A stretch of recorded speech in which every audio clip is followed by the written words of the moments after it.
Wasari'u ila maghfiratin min rabbikum wa jannah arduhas samawati wal ardu 'iddat lil muttaqin. Wasari'u, bergegaslah, segeralah ila maghfiratin min rabbikum, untuk mendapatkan maghfirah, pengampunan, min rabbikum, dari Tuhan kalian,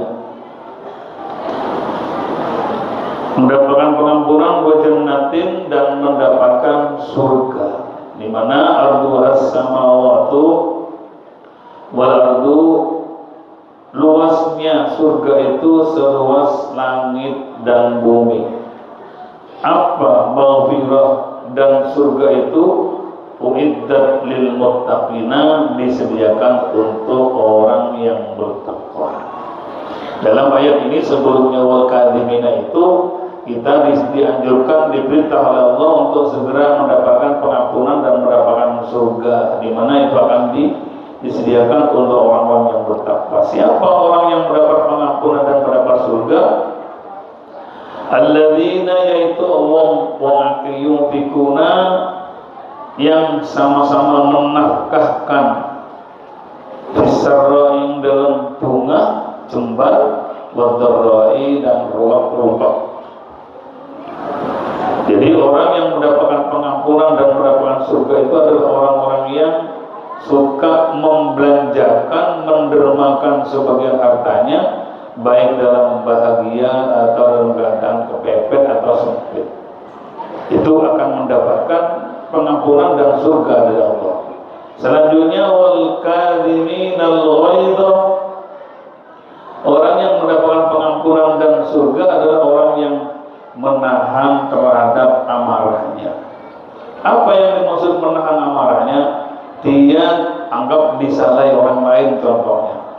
Dia andaikan membalas, andaikan dia memukul, membalas dari amarahnya, dia mampu, sangat mampu sekali. Tapi karena dia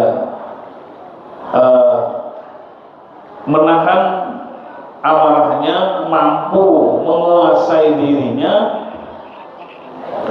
sehingga dia walaupun bisa melampiaskan amarahnya di depan orang yang bikin marah itu, dia menahan, tidak melakukan, artinya tidak membalas atas kemarahan yang disebabkan orang lain itu. Artinya mengikuti Rasulullah SAW, karena beliau selalu berucap la taghdab, selalu berwasiat kepada umatnya la taghdab, la taghdab, la taghdab.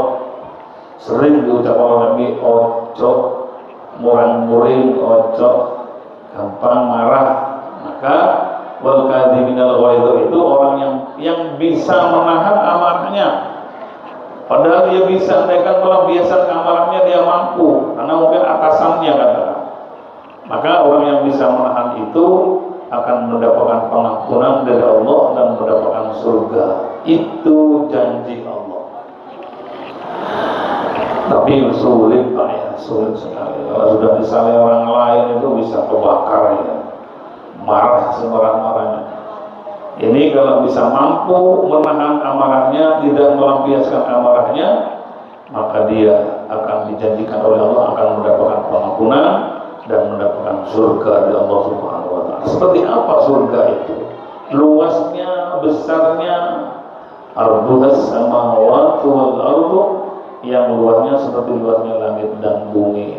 Itu uiddat lil muttaqin, yang disediakan di Janjeno, artinya akan ditempati orang-orang yang bertakwa kepada Allah Subhanahu wa Ta'ala. Yaitu diantaranya orang yang membelanjakan hartanya, menyumbangkan hartanya dalam keadaan jembar, dalam artian tidak kepepet atau tidak, tetap dia membelanjakan di sini. Dan orang yang menahan amarahnya, yang selanjutnya orang mendapatkan pengampunan dan surganya adalah wal afina 'anil nasi, selalu memaafkan pada orang lain.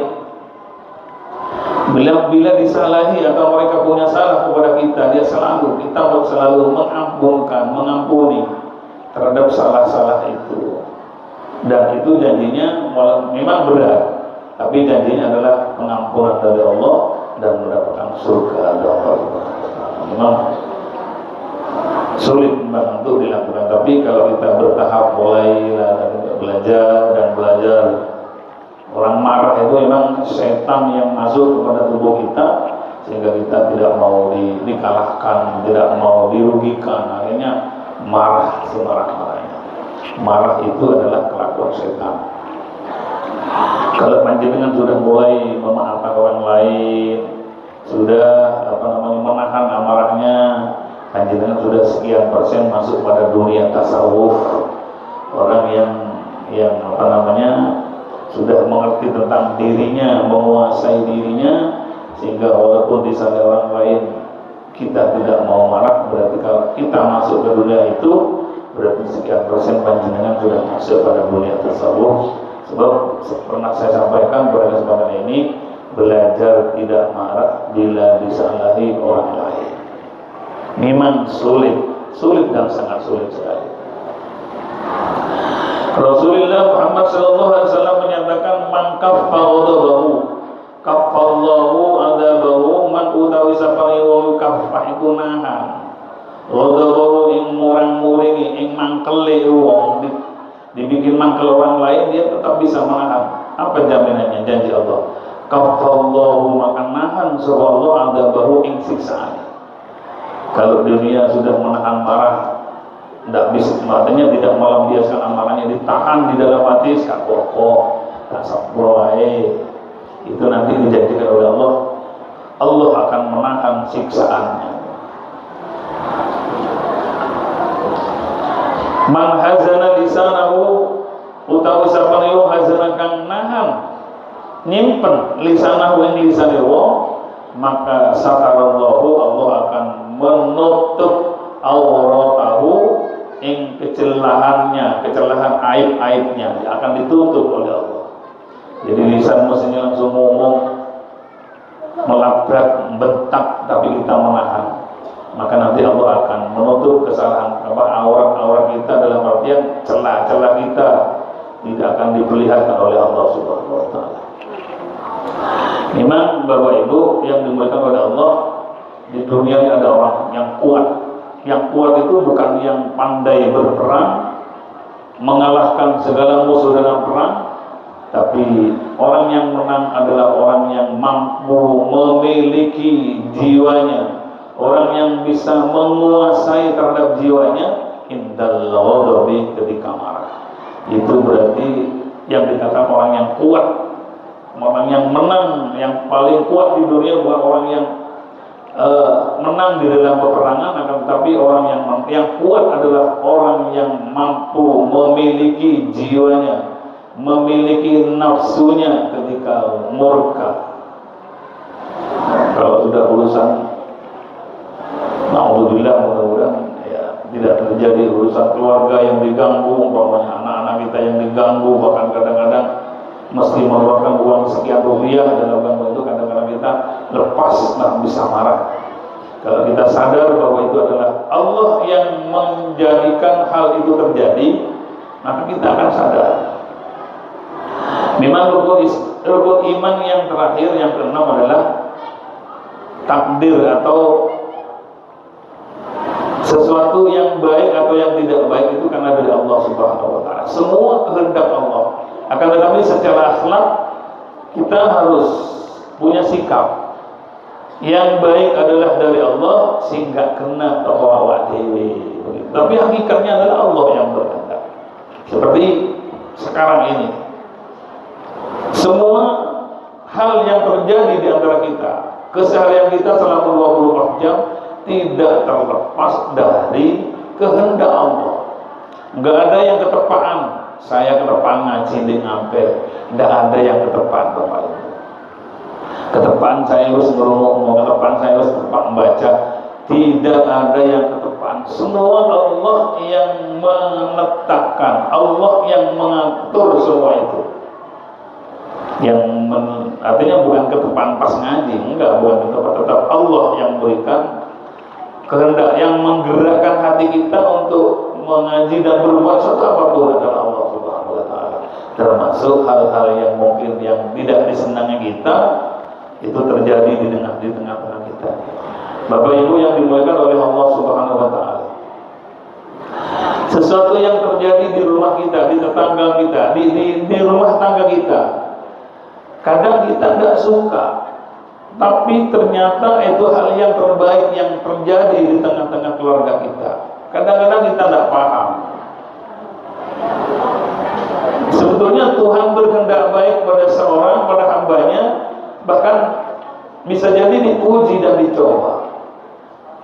Itu kehendak Allah baik kepada kita, tapi kadang-kadang kita tidak paham bahwa apa yang terjadi itu adalah kehendak Allah, yang di balik kejadian yang terjadi di rumah yang mungkin kita tidak suka itu, Allah akan mengangkat derajat kita. Hasil kita harus husnudzon kepada Allah. Apa yang terjadi kepada kita itu adalah hal yang terindah bagi Allah untuk kita, walaupun tidak indah bagi kita. Percayalah harus seperti itu. Apa yang terjadi itu kehendak Allah. Tidak ada yang keterpahan.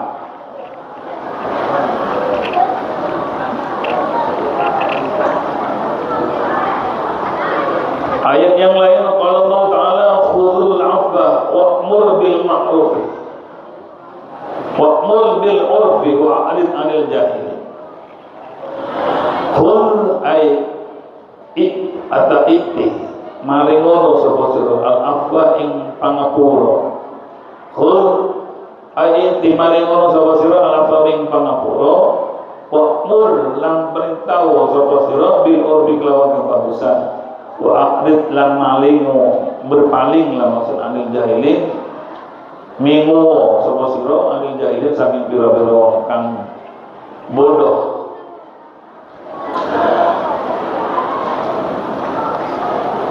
Artinya apabila kembali seperti lagi kita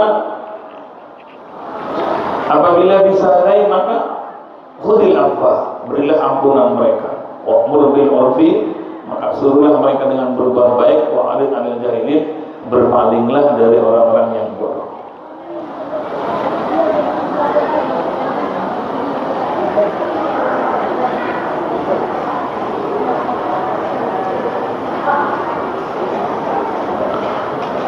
Jadi masih kriteria tentang, artinya pelajaran bagi kita. Al-Quran telah memerintah kita, menyuruh kepada kita jangan gampang marah. Jadilah kalian, kata Allah, untuk selalu memberikan maaf setiap apapun yang terjadi atau salah dari orang lain. Seperti ini nyatakan tadi bahwa itu adalah sangat berat sekali. Wa arid alil jahilin, berpalingnya kalian kamu Muhammad alil jahilin dari orang yang bodoh, orang yang bodoh. Ayat ke-11, qabil as-safiha bisubihi. Maka jangan hadapi orang yang bodoh dengan kebodohannya. Kata istilahnya ya sekarang bodoh wis tanggap ono ya agak serius lah. Artinya jangan ditanggapi atas kebodohannya. Kalau kebodohan seseorang kemudian ditanggapi ya jangan-jangan bisa sama-sama bodohnya. Bodoh aja kan kok. Jadi ngelatihnya wong sing gak kena ya tak usah dilatih. Ini ngelatih ini berarti bodoh gak kena. Jadi wa'arid 'anil jahilina ay la tuqabilis safiha, ojo dilayani, ojo diadepi wong sing gendeng iku bisa fihi dengan kebodohannya. Wis ya anggap ya ora kena. Mek cari arek guyon sing kena ngalah. Sing kena ngalah maksudnya itu ya bodoh ini wa arid anil jahilin, sing kena ngalah. Wa qad taqaddama al-kalam wa la yafi madhul kitab. Artinya yang mau dimaksud wa arid anil musyrikin, ada orang yang salah, berilah ampunan dia, perintahlah dengan yang baik. Tapi wa'arid 'anil jahilin singkat ini, singkatnya ojo dilayani wong gendeng iku. Jadi ojo dilayani leng lain ya padha gendeng iki, berarti itu maksudnya seperti itu. Al-Qur'an mengajarkan ail tuqabilis safiya bisafihi, jangan layani, jangan adopi wong gendeng itu kalau memang dia gendeng dengan kegendengan. Diampuni dan dimaklumi wong ancane wong gak genah, gak tahu sekolah, gak tahu ngaji, gak tahu ibadah, ya wis dimaklumi, diampuni, seperti itu. Itu Al-Quran mengajarkan kepada kita, ya sangat berat memang, tapi kalau kita bisa melakukan itu, maksud kita, saya katakan berdegrade daripada iman kita sedang menaik lebih tinggi dari sebelumnya. Apabila kita melakukan artinya iman kita akan menjadi lebih berkualitas apabila kita bisa melakukan ajaran dari Allah yang disampaikan oleh baginda Rasulullah Muhammad SAW. Terus ini kan firman Allah. Bagaimana dengan Rasulullah? Rasulullah ya seperti ini, Pak. Kalau disalahi ditahan, kemudian ya diampuni. Artinya orang pasti gak kenang kayak. Artinya makanya dikatakan di muka itu bab sebelumnya bahwa akhlaknya Nabi adalah Al-Qur'anul Karim. Ya ini langsung dilakukan 100% oleh Rasulullah. Kalau kita kan butuh belajar, butuh proses. Karena memang berat Pak, ya salah wong ya namanya harga diri diganggu kan seperti itu. Kadang-kadang terlalu mempertahankan harga diri dong, ya jangan terlalu seperti itu. Wa qala ta'ala fi ayatin ukhra wa la tastawil hasanatu wa la sayyi'atu wa la tastawi ora podo atau ora bakal podo opo al hasanatu kebagusan wa la sayyi'atu lan ora podo apa sayyi'atu keelekan. Intinya sing elek sing bagus sampai sing elek itu gak podo. Idfa billati hi ahsan, idfa balaslah, tolaklah, kembalikanlah. Billati hi ahsan, billati kelawan perkara hiya kamu tahu lati ku ahsan lebih bagus. Kalau ada orang yang berbuat salah, balaslah dengan yang lebih baik. Wa hiya alasanatu wa istinafu atau wal murad bilisan az-zaid mutlaqan. Yang dimaksud balaslah, kembalikanlah dengan yang lebih baik. Artinya kalau orang lain berbuat jelek, maka kita harus lakukan sebaliknya. Maka lakukan dengan hal yang ahsan yang lebih baik. Maka gambarannya fa idzal ladzi bainaka wa bainahu adawatun ka'annahu waliyyun hamim. Fa idzal alladzi wa bainaka antara sira wa bainahu lam antara wa mai alladzi adawatun, permusuhan. Artinya tapi ka'annahu waliyyun hamim, padahal tadi disalahi oleh anggap musuhnya atau orang yang menyalahi kita. Tapi di sini ketika dia bersalah kita memaafkan dan mengampuni, sampai ka'annahu waliyyun hamim, seakan-akan dia adalah teman yang akrab. Padahal dia disalahi. Karena dia pandai menahan amarahnya itu, kemudian di sini disalahi juga ka'annahu waliyyun hamim. Sepertinya dia seakan-akan seperti teman yang akrab, yang dekat. Contoh seperti cerita kemarin ketika Nabi Muhammad diludahi, itu dia tidak marah. Besoknya lagi diludahi lagi, tidak marah. Ketika kalinya lewat diludahi lagi, tidak marah, sama sekali tidak marah. Tapi ketika keempat kalinya tidak meludahi, ditanyakan kepada tetangga sekitar, ternyata orang yang meludahi Nabi itu sakit. Apa sikap Nabi? Nyambangi. Orang yang telah menyakiti itu ketika sakit disambangi. Artinya ka'annahu waliyyun hamim, seakan-akan dia konco. Padahal orang itu bencinya setengah mati pada Rasulullah, sampai meludahi. Sampai ketika Nabi Muhammad mendengar bahwa dia tidak meludahi, ternyata katanya sakit, disambangi. Bisa nggak kita? Orang yang menyakiti ternyata sakit, bisa kan kita nyambangi? Umpama masuk rumah sakit. Kalau panjenengan bisa melakukan ketika orang yang seakan-akan bermusuh dengan kita, nanti kalau sakit ngamar atau namun umpamanya, kita bisa datang. Maka orang yang sakit itu akan merasakan salah, ya Allah, mohon maaf, ya saya jadi begitu. Sampai rumah sering saya sakiti kok sampai ketika aku penyambang sampai. Seperti itu adalah sunnah Rasulullah Muhammad SAW.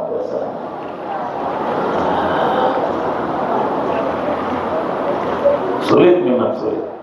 Wa ma yulaqqaha illa alladziina sabaru, hal semacam itu tidak akan diberikan, kebaikan hal semacam itu tidak akan diberikan oleh Allah illa alladziina sabaru, kecuali orang-orang yang sabar. Tidak akan melakukan hal seperti itu illa alladziina sabaru, kecuali orang-orang yang sabar. Wa ma yulaqqaha illa dzu hadzin alim, dan tidak akan wama yulaqqalan orang tiba akan ha ing hasanah, wala yulaqqalan orang niba akan ha ing hasanah illa dzu hadzin alim, angin wong kang anduweni bagian kang agung. Artinya Tidak gampang melakukan hal semacam itu kecuali orang-orang yang memang punya sifat yang besar, jiwa yang besar, hati yang besar istilahnya. Sehingga karena jiwa kita yang besar, walaupun salah dari satu atau dua orang yang mungkin berbuat salah kepada kita, kita karena punya jiwa yang besar, hati yang besar, kita tenang-tenang saja, tidak gampang terbakar. Kalau gampang terbakar dengan amarah, itu berarti kan memang egonya masih ada. Nah, kalau anak muda memang sulit Pak, anak muda itu. Tapi kalau kita anggap sudah senior kita yang hadir di masjid ini, mungkin sudah umur yang sudah matang dalam artian kita betul-betul kenal dengan Allah, bahwa itu semua kita sadar bahwa itu adalah settingan Allah, maka kita kembalikan itu karena Allah Subhanahu wa ta'ala. Berarti Allah mencoba memberi ujian kepadaku, sabarkah aku? Kalau dikembalikan begitu Pak, dibolak-balik, insya Allah, monggo sarang-sarang belajar dan latihan untuk menerima apa yang terjadi. Sebab apa yang terjadi di tengah-tengah kita bukan ketepaan, akan tetapi itu adalah mutlak settingan Allah Subhanahu wa ta'ala. Tentunya karena settingan Allah, Allah tidak akan memberikan hambanya yang bikin sengsara, tidak. Allah memberikan satu ujian atau cobaan yang terjadi baik secara dengan langsung kepada Allah, artinya ketika sakit atau musibah, atau ujian itu dari orang lain, dari tetangga, itu juga ujian. Maka tergantung kitanya sekarang. Ketika mendapat musibah dalam artian ujian, diuji oleh Allah, tidak aman dengan tetangga. Kadang-kadang ada kesan, iku loh, aku mimpi ini, seakan-akan dia menyantet saya kan. Apa iya apa enggak kan, belum ada janji, ada bukti. Kadang-kadang gampang sudon. Maka monggo sareng-sareng menjadikan atau membuat hati kita semakin lebih dewasa, sehingga apapun yang terjadi kita sadar bahwa itu adalah kehendak Allah Subhanahu wa ta'ala. Kembalikan, biasanya orang begini, ya kita ambil hikmahnya saja, gitu biasanya. Tapi Mbak, ambil hikmahnya saja. Pasti ada hikmah, tapi kita tidak ada, tidak mengetahui. Ada satu contoh, serumpun pohon bambu. Secara andaikan pohon bambu itu adalah menungso, pasti ketika ditebang satu di antara pering-pering bambu itu, andaikan menungso bisa protes, kenapa saya yang ditebang? Kok bukan yang lain? Katanya pering dengan satu yang dengan yang lain. Andaikan pering itu bisa protes, dia bertanya, kok saya yang ditebang? Kok bukan yang lain? Orang yang menebang itu punya tujuan baik. Ternyata orang yang menebang itu disuruh oleh seorang raja mengambil pering, diperintah untuk menganyam. Setelah menganyam diserut dengan baik, kemudian dianyam menjadi sebuah kipas. Setelah menjadi kipas, maka dia menjadi pering itu menjadi pering yang berdekatan dengan raja. Kan tujuan kita ingin dekat dengan raja Allah. Jadi pering tadi andaikan ada, dia bisa protes ketika ditebang, dia bisa protes. Ternyata orang yang menebang itu disuruh oleh raja, dan oleh raja itu disuruh buat anyaman yang berupa kipas. Tentunya kipas itu bisa dekat dengan raja setelah ditempa, setelah dipotong, setelah dibelah, setelah diraup, diserut, setelah dianyam. Kemudian setelah jadi kipas maka diberikan kepada raja. Katanya bambu andaikan bisa ngomong, oh dekat tujuanmu, aku pancen ingin dekat dengan raja. Bukan hanya dekat, tapi dielus-elus oleh raja, bahkan bisa menyejukkan raja. Itu gambaran menungso seperti itu Bapak Ibu. Kita diberi musibah oleh Allah, seakan-akan kok aku sih yang diberi musibah, kok bukan yang lain saja. Orang atau zat yang memberikan musibah itu punya hajat kepada kita, artinya punya niat, punya tujuan. Apa tujuannya? Biar kamu nanti akan dekat dengan saya. Ini ditempa, dipenggal, dipotong pering tadi itu, disikar, kemudian dihalus, diserut, dianyam. Setelah dianyam ternyata lurus daripada semua itu yang bambu tadi itu. Oh, tujuanmu. saya dipotong, dibelah, diserut, kemudian pokoknya sudah dianyam. Saya baru paham bahwa kamu mempunyai kehendak baik. Apa? Kamu adalah menghendaki saya dekat dengan raja. Kalau sampai paham seperti itu, ditempa anaknya meninggal, kemudian hartanya habis, rumahnya terbakar. Kalau kita tidak sadar, seakan-akan kok saya yang kena musibah yang bertubi-tubi. Mesti kita sadar. Oh, berarti kalau sama dengan apa kipas tadi itu ya, baru sadar andaikan kipas itu adalah orang yang bisa berpikir. Oh, ketika tahu bahwa dirinya sudah didekatkan dengan Tuhan, dengan raja, yang lain yang tidak ditebang di serupun bambu itu kan di sana enggak jauh, malah jauh dengan raja. Tapi yang dipenggal, yang ditempa tadi itu adalah artinya tujuan dari orang yang menebang itu adalah agar supaya dia dekat dengan raja. Begitu juga hal yang terjadi kepada kita, Allah punya kehendak kepada kita, ditempa, diberi musibah, maka tujuannya agar kita semakin dekat dengan Allah Subhanahu wa taala, tentunya di dunia dan di orang yang kena musibah. Jangankan kepada Allah, kepada kiai saja. Kalau tidak ada musibah, jembar, dagangan lancar, atau ya melimpah, lali nang gurune, betul begitu diancam, ini rugi, bangkrut, hutang, datang kepada kiai, nusir, lemah, lembut datang, apa cong katanya orang Madura. Begitu remek datang kepada kiainya. Ya, ini ujian. Jadi Bapak Ibu, monggo sarang-sarang, tak terkecuali sing ngomong, sing pinter ngomong iso enggak ya. Mau pinter ngomong kok sing sabar. Kadang-kadang wae dhewe gak sabar. Naudzubillah. Monggo artinya sarang-sarang dengan barokahnya hadis ini, ya penyampaian kitab ini, kita semoga menjadi orang yang sadar, waspada, paham terhadap apa yang terjadi di rumah. Malah kadang cerai suami istri, naudzubillah. Itu adalah hal Allah sedang menempa kepada kita, ditempa, diuji, disikar, dibelah. Enak ya, nggak enak namanya dibelah, tapi buahnya nanti akan besar sekali. Toh umpamanya tidak nampak balasan itu di dunia, saya yakin balasan itu adalah ada di akhirat nanti, dengan syarat kita sabar terhadap musibah yang diberi oleh Allah. Itu dan kita sadar dan tahu bahwa itu adalah kehendak dari Allah Subhanahu wa taala. Super sulit, angil dan angil sekali. Akan tetapi monggo kita artinya gitu loh. Barang siapa yang kenal kepada Tuhannya, maka dia telah kenal pada diri. Artinya apa yang terjadi kita sadari dan pahami bahwa itu bukan ketepaan tapi kehendak Allah. Pasti itu Pak.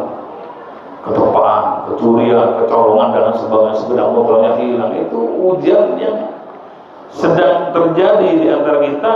Allah punya kehendak baik. Kalau jauh yang ya, saya pernah menyampaikan, kiai saya itu kalau tidak sakit 1 bulan nelongso, apa namanya, memuru. Aku yang di 1 bulan gak disopo di pengiran gitu Pak. Karena 1 bulan tidak ada musibah yang menimpa dia beliau bilang, paling aku dilalek nabi pengiran ini. Salah opo aku ya, sampai pengiran gak tahu nyopo. Jadi musibah ini anggap nyopo. Ketika kena musibah bukan innalillah tapi alhamdulillah aku disopo di pengiran. Jadi kenapa begitu? Karena beliau paham apa yang terjadi adalah ujian dari Allah. Semoga kita bisa melewati ujian-ujian dan kita sadar dan paham. Itu yang paling penting, paham Pak, bahwa yang terjadi adalah kehendak Allah. Ilmu iman yang ke-6 tadi itu. Jadi kita akhlaknya pada seluruhnya ya gak kena itu awan dewe, sing kena itu kok pengira. Tapi hakikatnya intinya pasti baik, pasti jelek itu dari Allah. Walaman sabara wa ghafara inna dzalika lamin azbil umur. Walaman sabara lan yakin wong sabar kang sabar sapa man wa ghafara ngapura sapa man. Inna dzalika karena sedaya mengkono man sabara wa ghafara lamin azbil umur, yakni setengah saking mulyani perkara-perkara. Artinya kawan mau sabar, mengampuni seperti ini dikatakan tadi adalah sulit, memang sulit. Kak angger ngomong seperti sing tukang ngomong seperti saya. Tapi mudah-mudahan tidak pandai ngomong, tapi ini jadikan bahan koreksi bagi saya pribadi dan menjadi renungan kita bersama, sehingga kita insya Allah menjadi orang yang pandai dan paham, pandai memahami apa yang terjadi, sehingga kalau sudah paham terjadi, kita akan kembali kepada Allah. Artinya dagangan rugi itu Allah berkehendak memuji kepada kita. Kalau dibalik itu nanti dibalik musibah atau apapun yang terjadi, kita paham bahwa itu dari Allah dan menyadari bahwa itu adalah Allah, dari Allah, kita akan sadar dan waspada. Allah berkehendak baik kepada kita untuk menempatkan kita di derajat yang lebih tinggi di dunia atau di akhirat nanti. Orang siapa yang sabar akan ujian Allah Subhanahu wa taala, maka Allah nanti akan membalasnya di tempat yang tinggi dalam surga Allah Subhanahu wa taala. Itu janji Allah Subhanahu wa taala. Tapi kalau sudah nafsu yang berbicara, bukan ilmu yang berbicara, bukan tahu kita tentang apa yang terjadi dari Allah, akan tetapi yang bicara adalah nafsu, maka tidak ada baiknya di dunia itu. Dibikin marah orang lain, marah membalas. Kemudian ketika ada musibah, dagangannya bangkrut, rugi, masih kadang-kadang ngomongnya nggak benar, kadang bahkan misu-misu. Kenapa? Yang berbicara adalah hawa dan nafsu. Mudah-mudahan kita bisa pandai menjawab apa yang terjadi dengan ilmu yang ada pada kita, sehingga apa yang terjadi kita paham itu dari Allah, kita anggap adalah ujian dari Allah, sehingga kita menjadi orang yang insya Allah lulus dalam ujian, maka menjadi orang yang lebih tinggi derajatnya. Bapak Ibu yang dimuliakan oleh Allah Subhanahu wa taala, orang yang lulus itu tidak harus yang bersorban. Adalah orang yang memang dikehendaki oleh Allah menjadi orang yang tahan, tabah, tangguh, maka dia walaupun tidak pakai sorban lebih tinggi derajatnya di surga daripada orang yang pakai sorban.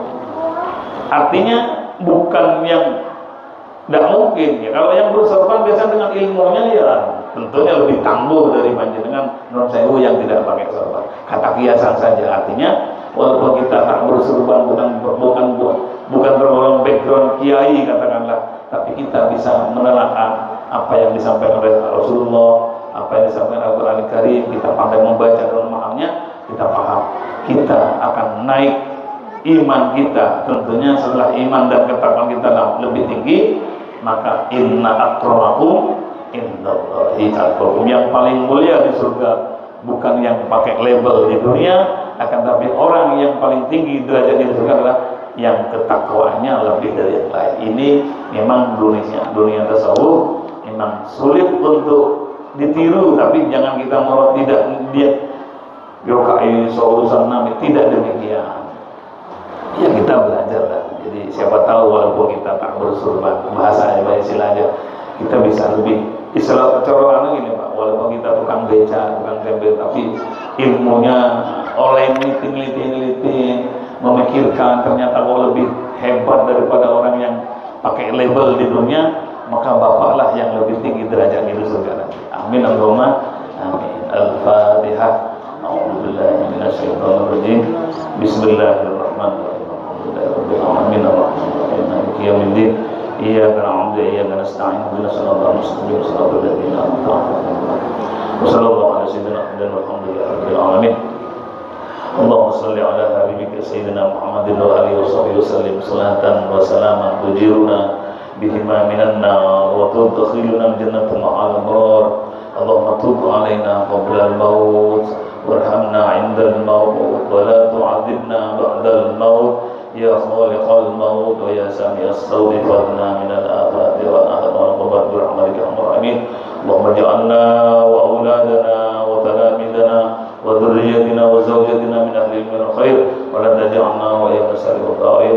Allahumma khtim lana bil iman, Allahumma khtim lana bil iman, Allahumma khtim lana wa ailatina wa abnaina wa dhurriyyatina bi husnil khatimah bihaqqi subhana rabbika rabbil izzati amma yasifun. Wassalamu ala mursalin walhamdulillahi rabbil alamin. Rabbana taqabbal du'ana bihaqqil Fatihah. Bismillah.